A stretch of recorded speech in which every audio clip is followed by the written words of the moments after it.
Welcome to But For Real, a variety show podcast co-hosted by two therapists who also happen to be loudmouth feminists. I'm Valerie, your resident elder millennial child-free cat lady. And I'm Emerson, your resident chronically online Gen Z brat. And on the show, we'll serve up a new episode every other week that will take you on a wild ride through the cultural zeitgeist, mental health, and beyond. You'll definitely laugh and TBH sometimes maybe cry a little because this is a silly and serious show. Buckle up, my friends, and let's get into today's episode. Well, hello, listeners. Well, hey, if you've just been buried literally under a pile of snow and ice like we have. Yes, For and the of course, past you know, week. we're always a little bit past in time from when you're listening Well. to this. So we're recording this at the end of January, and it has been quite a week here in Nashville, Tennessee, as I know some other parts of the country have also really struggled. Honey, Tennessee, we woke up and we were like, hey, we never have the infrastructure or means for a little bit of snow, let alone this entire fuck ass winter storm that we've had. I mean, Oh my God. wow.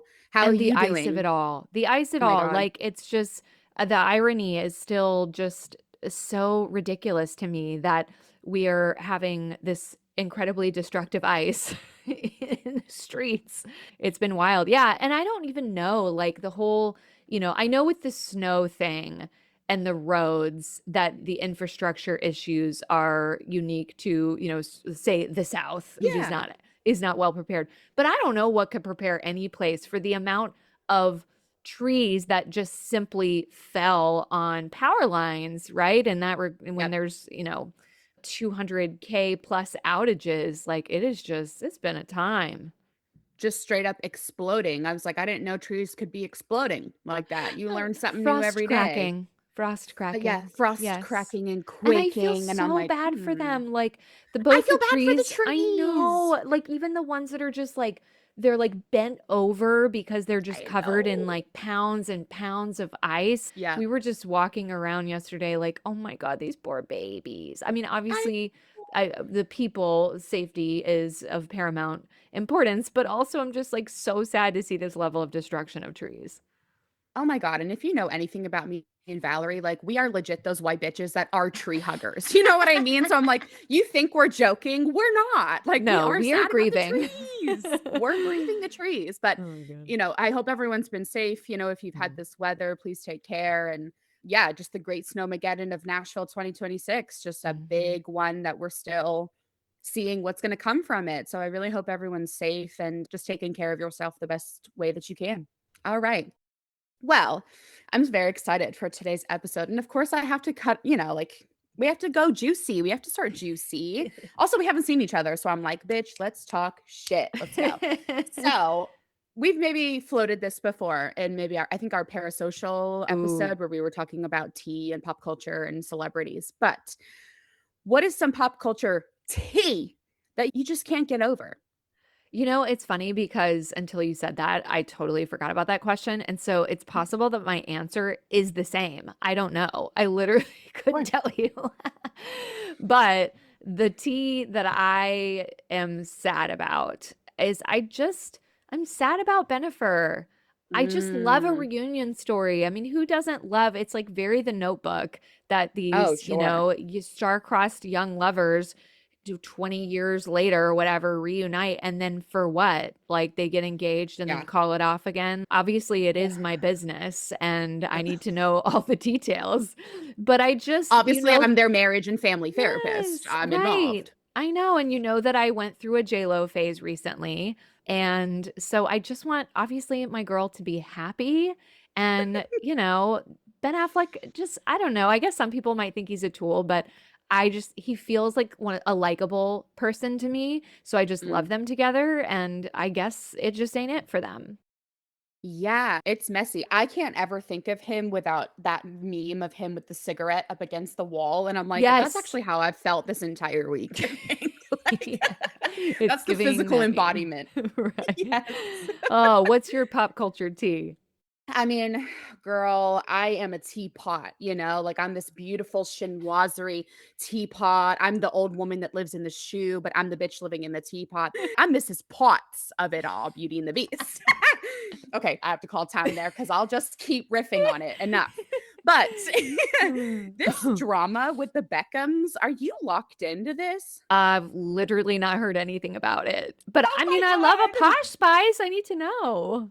Bitch, Posh is having a moment. The ladies and the queers and everyone is like, uh-uh. So Ooh. the eldest, I think he is the eldest, Brooklyn, right? He's Son? gotten married. And like, I'm not like fully sipping the tea on the Beckhams, but it's just so interesting to me and kind of what made me want to do this episode today, just thinking about this at a large cultural scale Mm. is he came out with this massive statement that was essentially just calling out the toxicity amongst his family of origin, Ooh. saying that at multiple occasions, like he has across his life felt like anxious and manipulated by his parents, that they've been like so inappropriate. They're just really mad at him because they don't like who he's married to, is how he's coming out with it. You need to go find that statement because I was Okay. like, "Whoa." Damn. Just so messy. This is such a beloved family. So it's very interesting to me, but the internet is having a fucking heyday because he was saying that Posh on his wedding day, when he was supposed to have, I think, his first dance with his wife, she like cut in and this wedding had like, it's a Beckham wedding, bitch. Sure. You, It's oh my God. Like, basically one tier under a royal wedding, right? yes, like hundreds and hundreds and hundreds of people were there. And so everyone's making memes about her like cutting in and making fun Okay. of her for being that mother-in-law or like that boy mom that is like kind of incestuously like obsessed with Enmeshed. her sons, Yeah. very enmeshed. So, Yikes. everything is always with a big pinch of salt, but like these Ugh. are very powerful, like you said, right Sure. under royalty. So I'm like, Yeah. ooh, the Beckhams are fighting. The Beckhams are Wow. fighting Okay. very I'm gonna have to look publicly. into this. And, Yeah, I will publicly note that Posh was always my least favorite spice. However, I wish everyone the best. I wish everyone some good family therapy. sure. And Team Jerry. I was always Team Jerry. So Yeah. Well, of course. now it's time for our first segment, Tea and Crumpets, where we tell you what we can't stop talking about this week. On Tuesday, when our house finally got down to 34 degrees, and I was just like, Yeah. I am about to lose my damn mind. I am Yep. actually starting to get worried for the cats. And, Mm, we even had this is with our gas fireplace going and bundled up in mummy sleeping bags and everything. So finally, we decided we were going to, because it seemed like it was going to be a lot longer than it was because our outage was so complicated. So we're like, well, this yeah. could be days and days. I need to get the fuck out of here. We knew a lot of people were going to hotels and we didn't have family nearby with, power. And so we started looking at hotels and everything was booked up. And Yes. I will own, I have become like slightly bougie as an adult. We Okay. didn't do hotels much as a kid, but occasionally it would be like a motel or maybe, like a cheap hotel, which is fine. You don't need Yeah. more than that.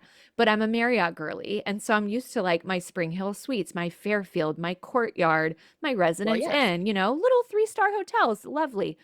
But they were full or too Full. far away to drive on these roads. So I found us a room at the Super 8 on Charlotte Pike, right behind the Waffle House. And you know what? Never have I been more grateful for a Super 8 motel in my life. It was everything we needed. I just, obviously we needed a place that could accept our kitties. The And so cats. having to Yep. haul the cats, the litter, the water bowl, all the things. But we were there for 2 nights and I just feel incredibly grateful. So thank you to all of the people who've been staffing these hotels and motels and helping us get some heat. Mm, Lovely. Shout out mhm. Super 8, Yeah. girl. Okay. So I am not one for comedy. And the crowd gasps because everyone thinks I'm the most hilar bitch ever, said nobody. I've got to be in the right kind of headspace to go see live comedy, which I've Mm, done like not a lot in my yeah. life, and sit in my home and watch it. Mhm. However, all of that comes out of the window when it comes to Caleb Heron because I Okay. will say he's 30, so he's like zillennial to me, like he's kind of right in the middle Yeah. there. I am ready to argue that he is probably the greatest comedian of my generation, Damn. and I don't think anyone can top him because he is just fucking hilarious. His ability to banter with people is Yeah. just it's so good. So he has his like big HBO special Model Comedian, Yeah. which is so funny. It's only an hour, so that's also my other thing, the ADHD part of me where it's Mm. like, why am I watching a comedy special on Netflix and it's 2.5 hours? I think I Yeah. don't fucking care. You know what I mean? I'm like, I don't care. Can we make this an hour? And that's just a me thing, but so funny. I just love him. I watch his podcast. I've gone to his live show when he came in Nashville. So like I'm just such a stan Yeah. of his for sure, but so funny if you're looking for about an hour, something palatable, like a lot of jokes about, like being queer and Yeah. being fat. Like he just like encompasses comedy so well Yeah. in this like very kind of interesting and like culturally sensitive time. Cool. But he puts his money where his mouth is. Mm. He's from Kansas City, so he's just locked in politically. He's a great activist. He's just so fucking funny and cool. Yeah. So Awesome. I've highly never even heard recommend. of him, so I will totally check this out. Maybe You tonight. will die. He's just Awesome. funny. You have to check out, I don't remember if I told you about Trey Crowder, who's the liberal Mm, redneck. We saw them recently when they came to Zany's, but he and his, they call it Well Read comedy group mm. that they do. And he's just hilarious. So he has a set on YouTube called Trash Daddy. And the whole thing's on YouTube. It is one of the funniest stand-up sets I've ever seen. It's his most recent one. So highly recommend. Trash daddy. Okay, I'm putting Hmm. that in the Yeah. pocket. Now it's time for Step Into My Office, where you get advice from your favorite professionally qualified, personally peculiar therapist. Dear M and Val, I feel like a hypocrite, and I don't love that about myself. I am deeply invested when there's drama around me: friend group tension, workplace beef, family conflict, even celebrity feuds. I have opinions. I analyze. I pretend it's just curiosity. But honestly, it's entertaining. The problem is that when the conflict involves me, I completely fall apart. If I find out people are talking about me, I spiral. I Oof. feel embarrassed, exposed, ashamed. Even when I don't think I did anything wrong, I replay everything and suddenly I'm convinced everyone hates me. Why is other people's drama fascinating, but my own conflict feels unbearable? And how do I stop feeling like I'm on trial every time there's tension involving me? Signed, recovering gossip girl. Ooh. Hmm. What Gossips? do you Yeah. think? So many thoughts. I mean, obviously, we're going to talk today about like why this is normal for so many reasons, but I Yes. also think so much ego shit gets tied up in all of this. And so I really, one of the things that was coming up for me is even though it's very relatable that this listener is, oh, but I hate when it's about me. I'm also sort of like, don't dish what you can't take, Yep. recognize that because kind of think even when I try to be mindful of the whole 4 agreements, be impeccable with your word, right? Like, I try Yeah. not to just be, like, shit talking all the time. But Yeah. even if I were to say something, I try to be mindful of, like, okay, just because I'm expressing this whatever thing that this person did that I thought was weird or upsetting or whatever, I'm not, like, saying they're a shit person or whatever. And so if No. someone is expressing to someone else frustration about me, I can put that into the wider context of that doesn't mean that they hate me. That doesn't mean everyone's going to hate me. The reality is we all do this. And so, yeah, there probably are times that people are saying something about you. And, if you can put that into the context of like, yeah, sometimes you do that too. I don't know. I guess I just think that unless someone's going to abstain from ever saying anything about anyone else or gossiping at all, just be prepared. You're going to be on the receiving end of it sometimes, babe. I think that's so true. And, a part of, me being someone where I certainly do get entertainment. And then when it is my own personal stuff, I'm like, oh, so what if I dug myself a 6 foot Oh, hole and never right. came out of it and just made a little cottage under here where no one can hurt me? And the more I sit with that, the more I'm like, okay, well, that's my like intense discomfort with conflict. Yeah. And that's my personal work. And it sounds like that might be some of your truth too, Miss Gossip Girl. And that's okay, like, kind of I really hear what you're saying too of, I mean, it's what goes around comes around. I'm radically accepting that I'm annoying as fuck to some people, and they probably don't like me, and they probably just don't like my personality, and maybe they talk about that, or they don't like how I act or whatever, and they talk about that because I've done that to people slash Right. probably still do it, like, I'm not above it. I'm not a liar, that I don't Yeah. kinda do a little perception check, "Hey, you seeing this?" So more to come on that, but, this is just such a normal part of human experience that I Yes. wanted to bring in just because of all of the onion layers to, why this is such a thing and why this is such a big deal culturally and how it's the same but different in our interpersonal spheres. So, I think honestly, listener, keep listening, babe, and yeah, kind of everything has to come with a really big pinch of salt, especially when it Yeah. comes to our interpersonal conflicts and how we look at that on the big screen of I'm going to weigh in about Secret Lives of Mormon Wives, but I don't know these girls from Right. Adam. So what the Right. fuck do I know? Yeah, exactly. I saw Therapy Jeff made a post the other day about something about Kristen and Dax. And because apparently, like, Oh, people are just losing their minds over why is she with him? And he's so insecure and he projects all his insecurities onto her. And his whole point for the video was basically saying, guys, like, it's not our place no. to judge their relationship. We only see a tiny fraction of it, and she is an adult with not only full agency but access to like massive resources. She can make her own big girl decisions, and it's not Oh, ours to yeah. judge or decide that for her. But it was so funny because some of the commenters were like, clearly did not watch the video, and all they saw was like, oh, someone talking about Kristen and Dax's relationship, like it's not, ours to judge. And people were like, girl, did you watch the video? That's exactly what he was saying. Like, people are just so impatient these days. My Yes. God. Okay, anyway. But yeah, and I think too, the last thing I'll say to this listener is maybe get curious about your own motives when you do feel like you get slide into that gossiping with friends or whoever. Because, for instance, if it is about bonding, which is very common, maybe if you're like, well, man, I don't like the feeling of being on the receiving end of that, so I'd like to dish it less, but how can I still bond with these people? Right? Yeah. There are other ways. Yeah. That's a great point. And now it's time for the DSM. In our DSM, all varieties of dysfunction, spiraling, and meltdowns are welcome.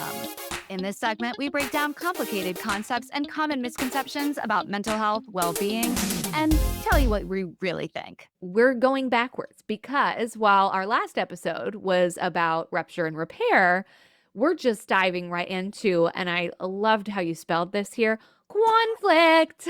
Conflict. And for the listeners, I spelled it Huh. Cwanflict.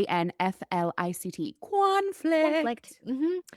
And of course, watching that, observing it from the outside, just as our listener expressed, can feel Mwah. delicious. And until we're the ones that are being watched, until we are the subject of the speculation and Oh, yeah. observation.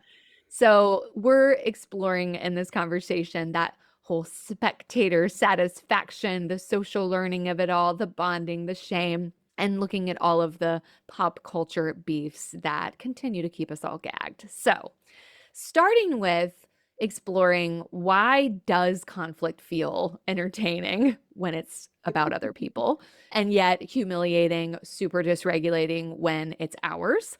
And also, it seems like maybe this is the social media element, like it's all of these kind of factors coming together, that it seems like it's even more irresistible than ever in the wider culture right now. So, first of all, looking at conflict as social information, watching these sort of feuds unfold is sort of giving our brains, we're primates essentially, right? We're these pack animals, these tribal animals. And so we want to know who's got power, who's correct here, what are the social sort of rules and norms here, what happens if someone steps out of line. And so assessing all of that, which is essentially what we're doing when we are in the gossip and the beef of it all, is social threat assessment. So while there is an entertainment element of it, we're not just being entertained, we're also like doing those complex social calculations. There's also this sense of moral superiority and relief when it's not our own stuff. When we get to observe it from the outside, we're like, ooh, I've got someone to kind of side with here. I've got someone that I can sort of judge and feel better than, which, it sucks to name that, but like, let's be honest, right? Like when I said the ego shit comes into it, and also this temporary relief from our own shit, right? Whatever's going on with us. We're Totally. like, well, at least I'm not dealing with that until guess what? Then maybe the next week you are. And when it's these external conflicts, we get that projection without personal risk. Someone else's fight, like we get to project our own anger that we don't express in our maybe real lives and relationships. We get this sort of emotional catharsis without any real life consequences.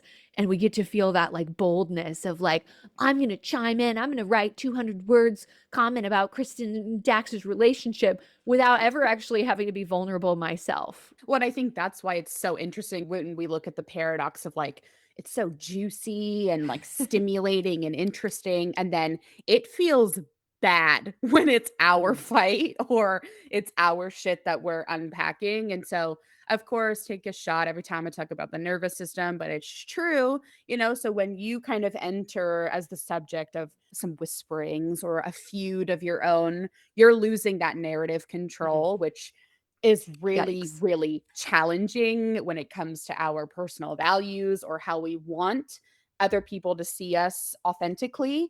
So that narrative control is really challenging. Our attachment systems are starting to light up, baby. So, ooh, is this bringing up weirdness within me that other people are talking about me and I don't know what to do with that? Or I'm kind of feeling like I'm on the outs with my friend group and that's bringing up all of this shame from my family of origin, however it tickles, right?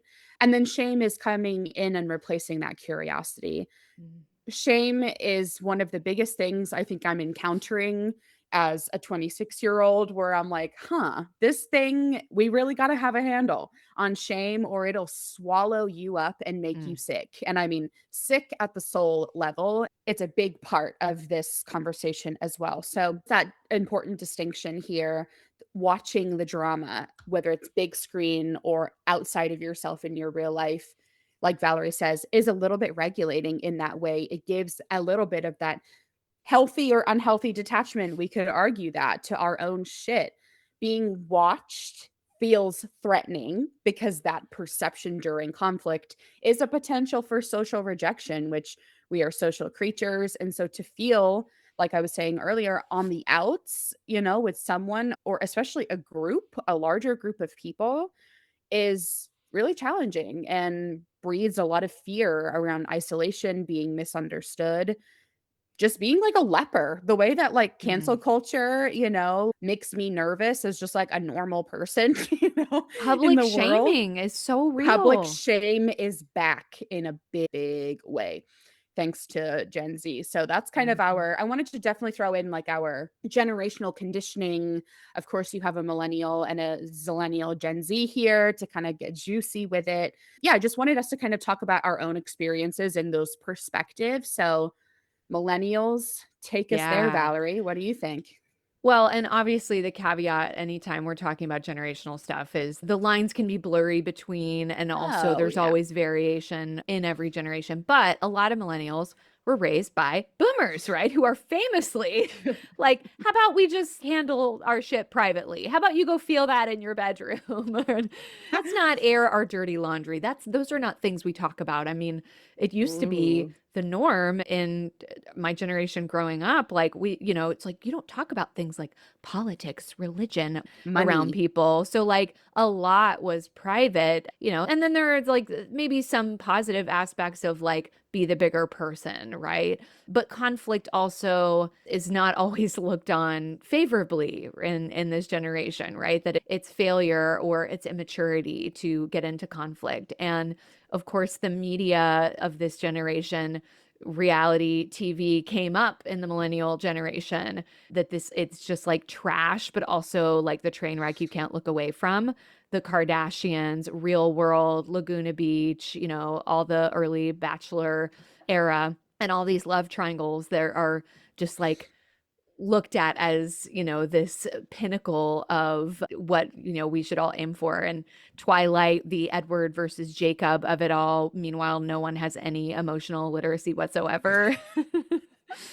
And so I think millennials then sort of draw from that this like, well, on one hand, I hate drama, but also like I'm sort of always on the periphery of it. Let's admit it. Let's admit it. We are the generation that invented reality trash television. Let's not pretend that we don't love the drama.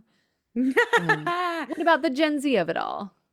Yes. So I think there our cultural messaging and what we're witnessing kind of at the forefront right now with social media and just that my generation is at large right now.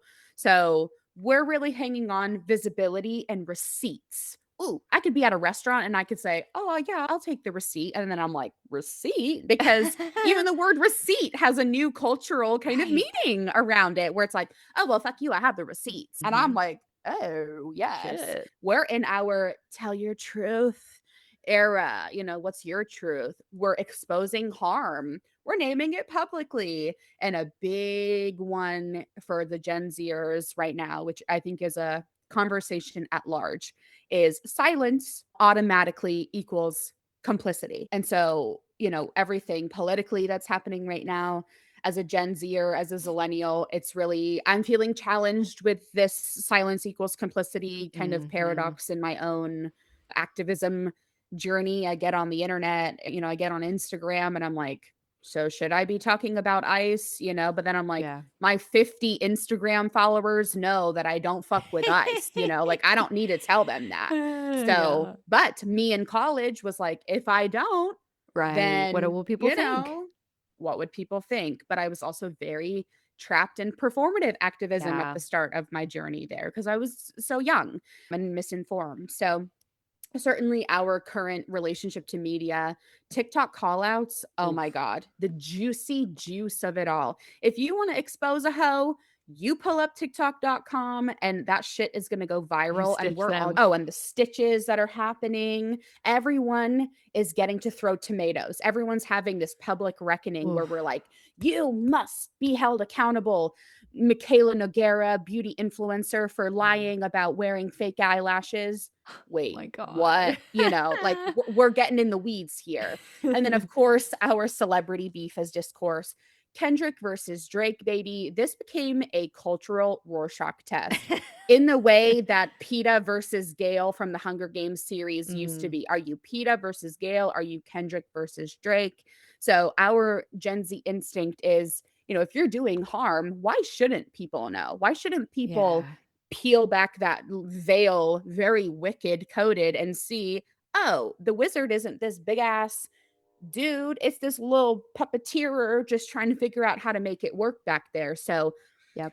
kind of the trickle down from millennials where like we're seeing explosive fights and stuff happening on TV with reality TV where we were all, I was watching Bad Girls Club in middle school, honey. I was like, "Oh yeah, the girls are literally fighting." But Yeah. now it's kind of turned from, "Oh, people are making an ass of themselves on reality TV" to now regular people going across their Right. day-to-day lives that are not reality stars, that are not TikTok stars, normal people that are behaving shitty is being captured, and then the Yeah. entire internet is getting to weigh in on that, and that's just Yep. really interesting to me. Yeah, it's like So, we're all yeah, if stars you now and our whole fucking lives are being recorded and shared on the internet. Yes. This is Another Big Brother Yeah. coded. Oh my God. And another aspect of the generational piece that I just thought of was like kind of along the lines of the millennial. "Ugh, I just hate drama."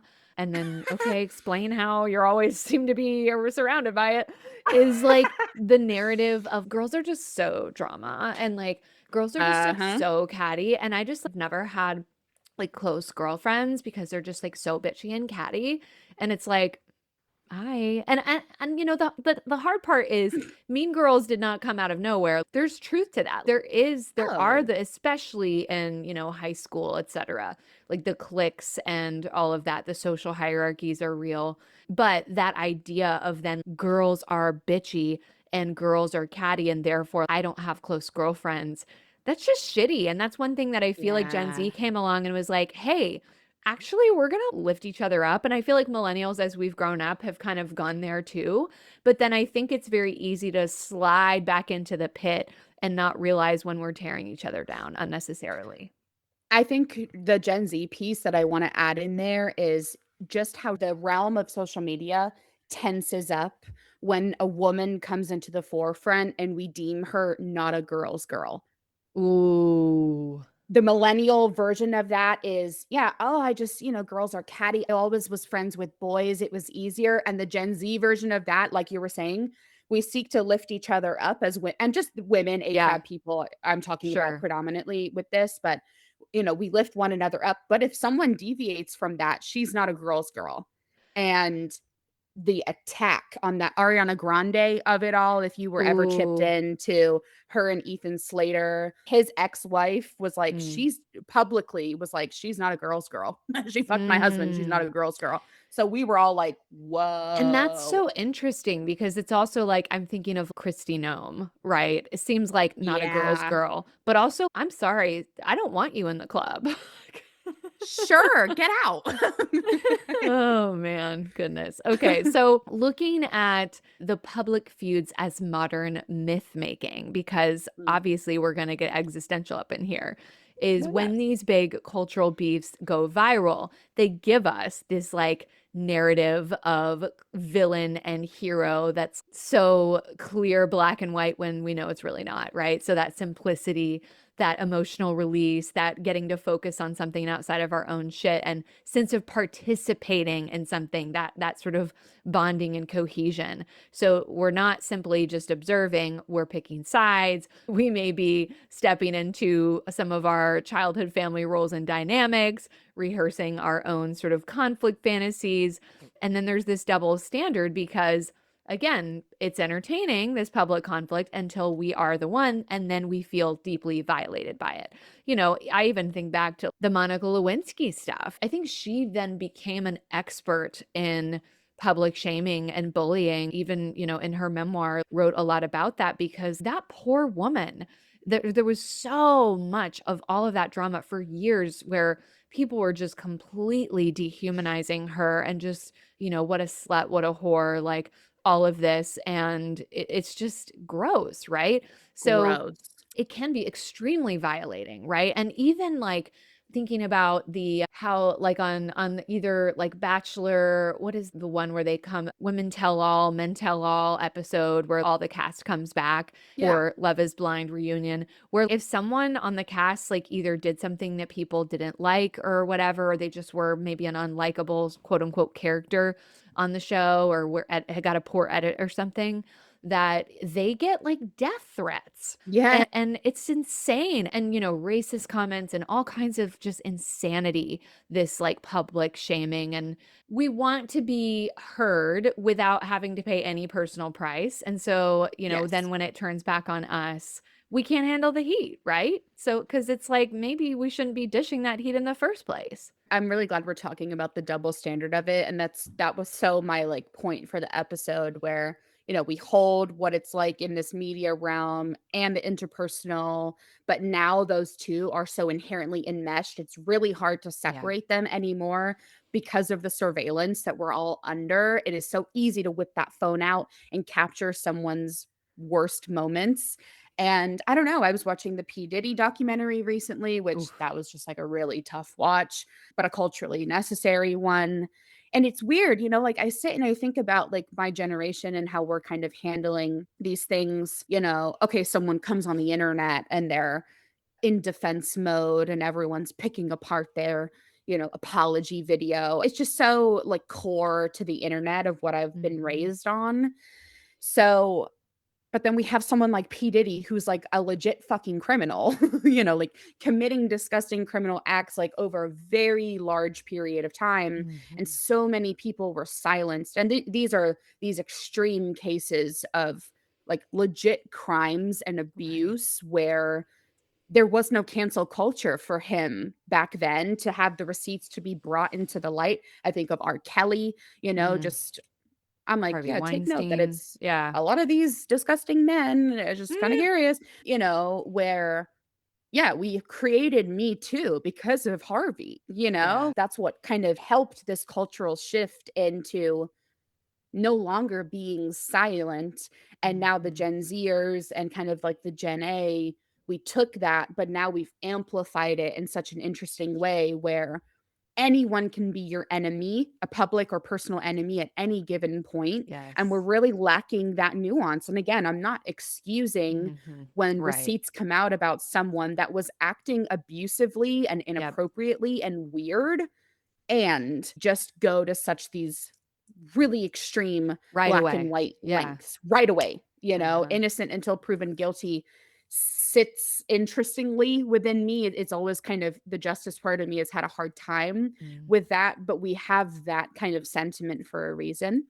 And again, I'm not saying I agree with that at the Right. moral and justice level. You know, sometimes it's pretty fucking clear when someone's a creep Mhm. and should not have public adoration and Yeah. praise.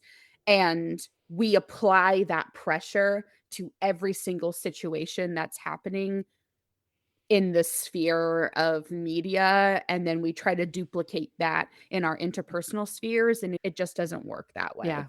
So, where can we land the plane, right? Instead of do this better, we can just kind of explore a little bit of what you were saying, Val. Maybe what needs are being met when we Mm. watch drama. What are we rehearsing? What are those patterns that are coming out? What feels safer about someone else's conflict than trying to Mhm. imagine having some kind of conversation or some kind of conflict of my own? And that question is really important for me as someone that is very open about like struggling with big, big, negative feelings, Yeah. conflict due to my own experiences with that. And it is like, okay, this someone else fighting gives me a little bit of rehearsal, okay, what to do, what not to do. But not every situation is so cut and dry. So Mhm. what needs are being met when we're kind of delving into somebody else into someone else's shit? What are we avoiding within ourselves? And I'm not saying it's always about this self-avoidance, but a lot of time it could be. So, but Or the for moral real, superiority our of it all. well, yes. But for real, our culture loves a conflict as long as it belongs to someone else. We have all been shaped by different cultural rules about how conflict is supposed to happen, quote, and now we're all operating with different playbooks whilst watching the same dramas unfold online or in real life. And the truth is, we don't just watch fights for fun. We watch them to learn and to regulate, to avoid our own unresolved tensions, and until we're honest about why we are gawking, we'll keep pretending we're above the drama while staying glued to it. So, Mm. just a little truth tea there for everybody. Love it. And now, our musical segment. Now, that's what I call where Emerson and I each share a song with each other each week as representatives of our respective generations. We tell you a little bit about the song or artist, and then we press pause, we share the song with each other, and then we come back for our live reactions. And we're capturing it all on a Spotify playlist linked in the show notes for you. Feud edition. So, we were exploring any sort of songs that connected to either personal beef, maybe a song that got you through something like that, or a classic feud song in the zeitgeist. What have you got for us this week? I mean, I could not put Not Like Us by Kendrick Lamar. So, if you have been living under a rock, mwah, and I say it with love, and you've never heard of Kendrick Lamar and you've never heard of Not Like Us, please go look him up immediately. But this song was released on May 4th, 2024, which gagged me. I was like, why did I think this was all 2025? No, Mm. this beef has just been simmering, honey. So, In the this crock pot. kind of in the crock pot. It's falling off the bone. Like I'm adding onions. Like I don't know. So this very very public feud is between Kendrick Lamar, who is a rapper, and Drake, Aubrey, Degrassi, the millennials, y'all know Drake before he was Drake. So this beef is just absolutely fucking legendary. I could talk about it forever, but I'm just trying to keep it tight. So Euphoria was the first kind of track that Kendrick Lamar released in response to Drake did kind of kick this beef off. Everyone's kind of going back and forth of who officially kicked it off. Who But I started wanted to it? just give you this timeline because this is just nuts to me. So Kendrick releases Euphoria on April 30th of 2024. Then he follows up with Meet the Grahams, which Aubrey Graham, that's Drake's. He undresses and his entire family. Like I went back and forth of if I should do Meet the Grahams for you because it is just insane, but we have to Mm. just go with Not Like Us. So that's April 30th. Meet the Grahams is May 3rd, and then Not Like Us was May 4th. He did not sleep. This song swept at the Grammys for Best Record of the Year, Best Video, Best Rap Performance. This was truly a cultural moment. It really kind of redefined East Coast, West Coast rap beef Mm. in like the hip hop kind of era. Just so interesting to see this play out in comparison to how everything played out with P. Diddy, Biggie, Tupac, Suge Knight, you know, in the 90s with Death Row Records. Just so, so interesting. Also, I'm just a fucking white girl, and I know I don't know all the like real tea, but I just am so interested of how this culturally came about. So I'm sure you've heard this song, but I haven't seen the video all the way through. So I thought, Yeah. I'm sure Kendrick Cool. is releasing something very cool for us to check out. Okay, I'm excited. And I feel like somebody, you or Becca, explained to me this beef at one point in time, and I have since forgotten it. So I don't even remember whose side I'm supposed to be on, but we're just gonna check out this video. That is so Sure. funny. Okay. So please There's tell so me much going on. please tell me what an OVHO is. So, okay. I don't know if I can. From what I gather, I'm telling you, I'm still unpacking like what Yeah, all of this means. So, there's something about what is it? I don't know if it has to do with me Googling OVHO. OVO. It's something with Drake, like his Label originated as a diss October's against Drake very and his own. label OVO Sound. OVO in Drake's world stands for October's very own, a nod to his birth month in October and the name for his entire brand, creative, collective, and record label OVO Sound. Yeah, And so his then if it's fashion a line, diss, yes. So this comes up with the owl. So that owl, and at the end, he's locking the owl up. So much of certain lyrics in that, you know, certified lover boy, certified pedophile. So uh, he's calling out Drake for he's alleging that he's a pedophile and he's saying that, you know, you should keep your little sister from him and don't ever go to cell block 1 because what do they do to sex offenders in jail? They beat them up. So, I mean, damn. there is this was lethal. Like Yeah, yeah. the Cutting. more I sit with this, it is literally lethal the way that he just undressed all of this. And again, I'm still learning so much Yeah. about every single thing he says has so much meaning and intricacy. And so I'm just like, Yeah, and whoa. that's why I feel like that's probably one of the reasons why I don't listen to a lot of hip hop because I'm like, I am such an old white lady that literally we had the lyrics on that music video as the closed captioning, which is super helpful because I'm like, okay, I can Yes. like track it more, but I did not understand 95% of the words, right? Like I know what this Oh word yeah. means, but when you put it in this sentence like this, I have no idea what you're saying. I have And so you said, much I'm sure that, respect. Yeah. yeah, those phrases all mean something, right? It's just not part of Mhm. my lexicon. No, no, and it's so hard to start, like, trying to like, I didn't grow up listening to rap and, like, a lot of Yeah. hip hop, so this is a new language, totally in a way that you're trying to interpret, but I just such, like, an interesting opportunity to learn about Black culture Yeah. and all of that, so my hat is off to Kendrick for sure for that one, and more to come. I'll have to send you, like, the lyric breakdown video I mean, seriously, to I'm watch. sure somebody has Yeah, gone line by they line have. and yeah. Okay. Damn. Damn. I know. All right. My tea. So I know you know this song, but Yes. I couldn't not choose this song for this topic. Duh.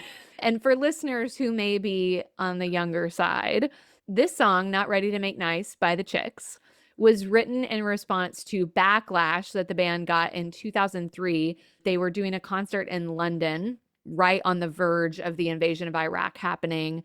And so at that concert, Natalie Maines said, we don't want this war, this violence, and we're ashamed that the president of the United States is from Texas, referring to George Mm, W. Bush. And it was a big deal, right? This was big like deal. because we're talking 20 plus years ago.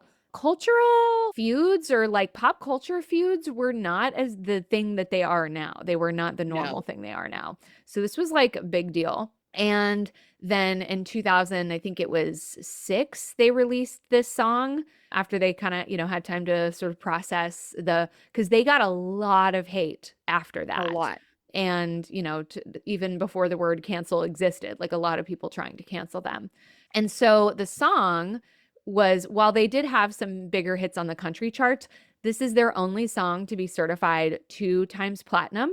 It won 3 Grammys for Record of the Year, Song of the Year, and Best Country Performance by a Duo or Group with Vocal. And in 2009, Rolling Stone named it the 77th Best Song of the Decade. Wow. Yeah, this is a phenomenal song. And I don't think that I maybe have ever seen the video. So I started watching a little bit of Yeah. it yesterday just out of curiosity. And I'm like, okay, we're going to get to see it. Oh my God. So fucking good. Like she's just so good. I Oh, can't. her voice. I mean, all of them, but her voice just kills me. Well, and I'm just, you're right. Like at the time that this all was going on, like we didn't have cancel culture. We didn't have all the Yeah. verbiage and all the like whatever that we know now. And so I was getting like like chills at the back of my neck because I'm like, Yeah. wow, like these women were like taking a legit stand for something. And so even all that time that has progressed from then until now and just like the state of the world that we're in and not much has changed, and in fact gotten like worse that we could probably say was just the amount of shit that's going on where, women in music at that time, yeah, just shut the fuck up and make music or you should Yep. go kill yourself. What? Yep. Like it's absurd to talk to anybody that way. And so good on them. That song is fucking Right. awesome. Right. I know. And like to think that, back in 2003, the only social Oh my media was god. really like MySpace. So people were like Yes. going out of their way to like mail letters and emails Which to is them. hateful, mind Yes, you. like death threats and shit. It's crazy.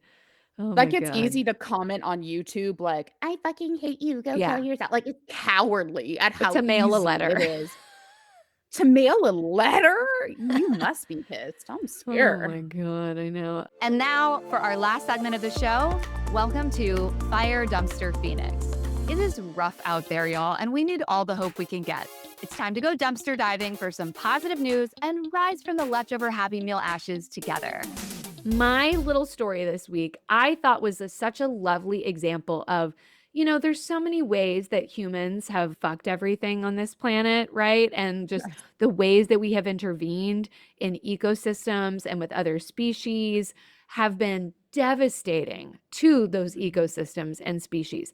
But there are ways that we can mindfully come in and maybe amplify something or bring something in a way that ends up being mutually beneficial and I think is so beautiful. And so an example of that is in Michigan, there's these cherry crops and Michigan State University in the state's upper peninsula, they had discovered that by encouraging this particular bird species, these little tiny kestrel falcons to nest in the cherry orchards could reduce the presence of foodborne illnesses that can be passed by fruit to consumers. So essentially, what the kestrels are doing is they are keeping rodents and, more importantly, these small fruit eating songbirds out of the orchards. And essentially, they're providing natural pest control. So, by keeping those birds away, fewer avian pathogens will ultimately reach grocery store shelves. And this hypothesis in the study proved to be correct because the kestrel guarded orchards showed an 81% decrease in crop damage, including missing fruit with bite marks, 66% decrease in bird droppings on the fruit trees. And farmers have actually noticed the difference of having these kestrels around, including this farmer who's been farming there for over 13 years, just noticing how little damage there is to the fruit crop compared to previous years. So cool. And it's not that expensive or invasive to bring these kestrels into that area. So pretty awesome. That's so cool. Yeah. These little buds. What you Okay, got? plugged this one from this week. So, a group of automotive technology high school students from Louisa County High School in Virginia repair donated used vehicles and fix them up to give to single mothers who are in need. Mm, This program began in partnership with the nonprofit Giving Words, which is a local charity that helps support single parents by giving them a car, helping them with repairs.